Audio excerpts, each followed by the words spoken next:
அன்பான எனது சொந்தங்களே வணக்கம். இன்றைக்கு நாடாளுமன்ற தேர்தல் அனல் பறந்து கொண்டிருக்கக்கூடிய நேரம். யார் அதிகாரத்தை பெறப்போகிறார்கள் என்கின்ற போட்டி, மத்தியிலும் மாநிலத்திலும் அதிகார பகிர்வுக்கான செயல்பாடுகள், கூட்டணிகள் என்று எத்தனையோ கலைபரங்கள் நடந்து முடிந்துவிட்டன. இந்த சூழ்நிலையில் தேவேந்திரர்களாகிய நாம் என்ன செய்ய போகிறோம்? டாக்டர் கிருஷ்ணசாமி ஐயா அவர்கள் தென்காசியிலே போட்டியிடுகிறார்.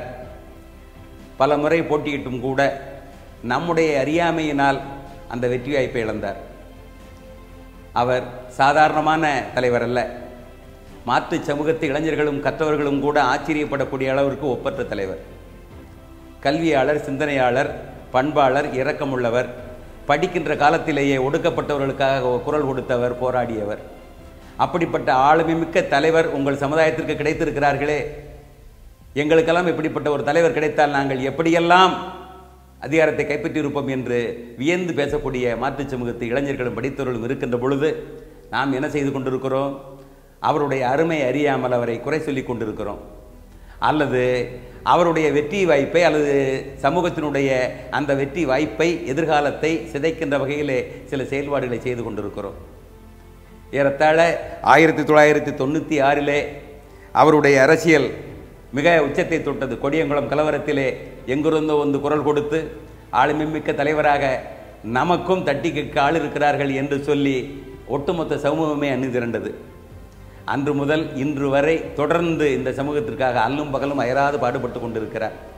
எத்தனையோ போராட்டங்களை முன்னெடுத்து கொண்டிருக்கிறார். உங்களுக்கு தெரியும், 1996 தனித்து நின்று சட்டமன்றத்திலே வென்ற ஒரே வேட்பாளராக இந்த நாடு அறிந்தது. ஆளுமை மிக்க செயல்பாடுகளால் அந்த தொகுதி மக்களெல்லாம் இன்றைக்கு பாராட்டும்படியாக அவருடைய பணி இருக்கிறது. அதே போல 1996 வெள்ளை அறிக்கை கேட்டு வேலைவாய்ப்பு பின்னடைவு பணிகள், நிரப்பப்படாத பணிகள் எல்லாம் ஏறத்தாழ 14,800க்கும் மேற்பட்ட பணிகளை எல்லாம், ஆசிரியர் பணிகளை எல்லாம் நிரப்பி செய்தவர். அந்த வெள்ளை அறிக்கையின் காரணமாகத்தான் தகவல் அறியும் உரிமை சட்டமே பிற்காலத்திலே அரங்கேறி என்பது நாம் அறிந்து கொள்ள வேண்டும். அது மட்டுமல்ல, நீங்கள் இந்த தேயிலை தோட்ட தொழிலாளர்களுக்கு, மாஞ்சோலை தேயிலை தோட்ட தொழிலாளர்களுக்கு கூலி உயர்வுக்காக போராடி எத்தனையோ காலங்கள் போராடி தொடர்ந்த போராட்டத்தினால் 17 பேருக்கு மேற்பட்டவர்கள் இந்த திராவிட கட்சியினுடைய, திமுக கட்சியினுடைய படுகொலைக்கு பின்னால் இன்றைக்கு அவர்கள் கூலி உயர்வு பெற்று மன நிறைவோடு வாழ்ந்து கொண்டிருக்கிறார்கள். அதே போல கண்டதேவி தேரோட்டம் என்பது நம்ம சமூகத்திற்கான அவமானமாக கருதப்பட்டது. காலங்காலமாக அத்தனை கோயில்களிலும் கோலோச்சியவர்கள் தேவேந்திரர்கள். அத்தனை கோயில்களிலும் வழிபாடு நடக்கிறது என்றால் அது தேவேந்திரனுடைய உழைப்பினால் வந்த வருமானம் என்பதை மறந்துவிடக்கூடாது. அப்படிப்பட்ட சூழ்நிலையிலே காலங்காலமாக கண்டதேவியினுடைய தேரை பிடித்து வடந்தொட்டு இழுத்த அந்த தேவேந்திரர்களுக்கு உரிமை மறுக்கப்பட்ட போது அங்கே நின்று வென்று இன்றைக்கு அது சுமூகமான நிலையை நடக்கிறது என்று சொன்னால் அது டாக்டர் ஐயா அவருடைய அந்த முயற்சி என்பதை நாம் மறந்துவிடக்கூடாது. அதே போல் உங்களுக்கு தெரியும், இந்த தேவேந்திரகுல சமுதாயத்தை அரசியலாக்கியவர் டாக்டர் அவர்கள் தான். 10 தொகுதிகள் ஒரு நேரத்திலே பெற்று அந்த 10 தொகுதியிலே 10 நபர்களை அறிமுகப்படுத்தி இன்றைக்கு அரசியல் என்றால் என்ன என்கின்ற அந்த அடிச்சுவட்டை எல்லாம் அவர் அறிமுகம் செய்து வளர்த்தெடுத்திருக்கிறார். அப்படிப்பட்ட இந்த சமூகம் அரசியல் ஆவதற்கான விதையை ஊன்றியவர் டாக்டர் அவர்கள் தான்.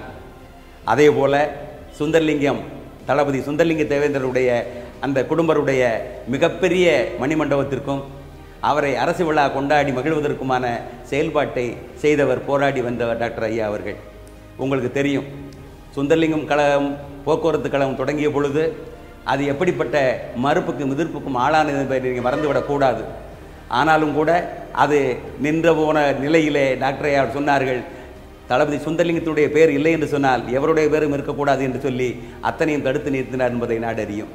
அது மட்டுமல்ல, இமானுவேல் சேகரன் ஐயா அவர்கள் மீது அந்த தியாகியினுடைய பேரிலே மாவட்டம் அமைய வேண்டும் என்ற கோரிக்கையை அவர் முன்னெடுத்த பொழுதுதான் அத்தனை மாவட்டத்துடைய பெயர்களும் அங்கே ஒளிந்து போயின. அப்படி ஆளுமை மிக்க தலைவராக இருந்தார். இந்த சமுதாயத்திற்குடைய தன்மானத்திற்கு இழுக்கு வருகின்ற பொழுதெல்லாம், இவருடைய உரிமைக்கு அங்கே ஒரு கேடு வருகின்ற பொழுதெல்லாம் முன்னால் சென்று குரல் கொடுத்து, அஞ்சாது, தன் உயிரை பற்றி பொருட்படுத்தாமல் அஞ்சாது குரல் கொடுத்து போராடி வென்று காட்டியவர் டாக்டர் ஐயா என்பதை மறந்துவிடக்கூடாது. எனவே நம் சமூகத்திற்கு கிடைத்த மிகப்பெரிய ஆளுமை மிக்க தலைவர். அவரை நாம் கொண்டாடவில்லை என்றாலும் கூட அவரை மற்ற சமூகங்களெல்லாம் கொண்டாடுகின்ற பொழுது அதை அறிந்து நாம் அவரை உயர்ந்த இடத்திற்கு கொண்டு வைத்து நம் சமூகத்தினுடைய அரசியலை வென்றெடுக்க வேண்டும். இன்றைக்கு ஏறத்தாழ பல்வேறு இடங்களில் மாநாடு, பெரிய பெரிய மாநாடு, சென்னை, விருதுநகர், தென்காசி என்றெல்லாம் மாநாடு நடத்தி, மதுரை, சென்னை என்று உண்ணாவிரதம் நடத்தி, டெல்லியிலே மிகப்பெரிய பேரணி நடத்தி, அவ்வளவு பெரிய ஆளுமை மிக்க மக்களை எல்லாம் திரட்டி என்ன செய்தார்? பட்டியல் வெளியேற்றம், பெயர் அடையாள மீட்பு, தேவேந்திரகுல வேளாளர் என்கின்ற பெயரை பெற்றெடுக்க வேண்டும், பட்டியலிருந்து விடுபட வேண்டும் என்கின்ற அந்த ஒற்றை கோரிக்கையாக ஏறத்தாழ 2-3 ஆண்டுகள் தொடர்ந்து போராடி கொண்டிருக்கிறாரே. எப்படி முடிந்தது? முழுக்க முழுக்க இந்த சமூகத்தை அவர் நேசித்தது தான் காரணம் என்பதை மறந்துவிடக்கூடாது. அதே போல் நீங்கள் டாக்டர் ஐயா அவர்களை சில விமர்சனம் செய்கிறார்கள். அந்த விமர்சனம் எல்லாம் சுயநலத்தினால் விலை போனதின் காரணமாக நடந்த அந்த விமர்சனங்கள். அது மட்டுமல்ல, சுயநலத்தால் தங்களை முன்னிறுத்திக் கொள்வதற்காக, தங்களுடைய தேவைகளுக்காக அவ்வாறு விமர்சனம் செய்கிறார்கள் ஒழிய அதில் உண்மை இல்லை என்பதை இந்த உலகம் அறியும். எனவே தயவு செய்து சொந்தங்களை புரிந்து கொள்ளுங்கள், காலம் அறிந்து செயலாற்றுங்கள், கடமையாற்றுங்கள். டாக்டர் அவர்கள் வென்றால்தான் இந்த சமூகம் வென்றதற்கு சமம். டாக்டருடைய வெற்றியில்தான் இந்த சமூக வெற்றி இருக்கிறது, பட்டியல் வெளியேற்றம் இருக்கிறது, பெயர் மாற்றம் இருக்கிறது, வருங்கால தேவேந்திரர்களுடைய அரசியல் அதிகாரம் இருக்கிறது என்பதை மறந்து விடாதீர்கள். இன்னொன்று, தேவேந்திரர்களுடைய வாக்கு தேவேந்திரர்களுக்கு என்று ஒரு புதிய கோஷத்தை எழுப்பிக் கொண்டிருக்கிறார். தயவு செய்து புரிந்து கொள்ளுங்கள் சொந்தங்களே. இப்படிப்பட்ட பெரிய களத்திலே தேவேந்திரனுடைய வாக்கு தேவேந்திரன் என்று சொல்லி வெற்றி பெற முடியுமா?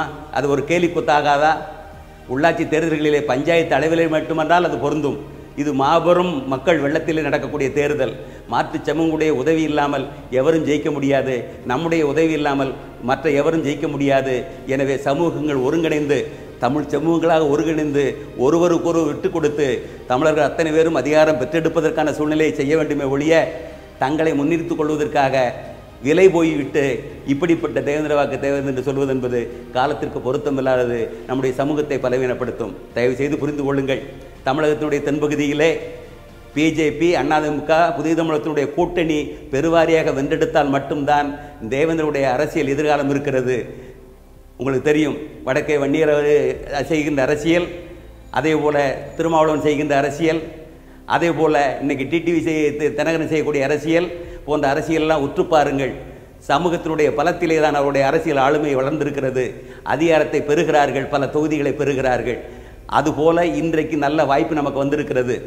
தென் தமிழகத்தினுடைய தொகுதிகளெல்லாம் இந்த கூட்டணி வெற்றி பெற செய்வீர்களானால் தேவேந்திரகுல வேளாளருக்கு தனித்த அரசியல் அங்கீகாரமும் தனித்த அரசியல் எதிர்காலமும் காத்திருக்கிறது என்பதை மறந்துவிடக்கூடாது.